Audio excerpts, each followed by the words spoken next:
Hey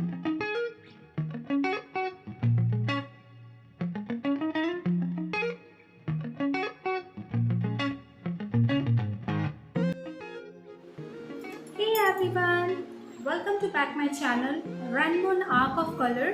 मैं श्वेता कुमारी आज मैं फिर से आप लोगों के लिए एक नई वीडियो लेके आ रही हूँ। क्या आप जानते हैं कि न्यूज़पेपर में हम कैसे ड्राइंग बना सकते हैं? तो आज न्यूज़पेपर से रिलेटेड ही मैं एक उसमें ड्राइंग बनाऊंगी और जो कलर जो यूज़ करूँगी ना वो होगा एक्रेलिक कलर।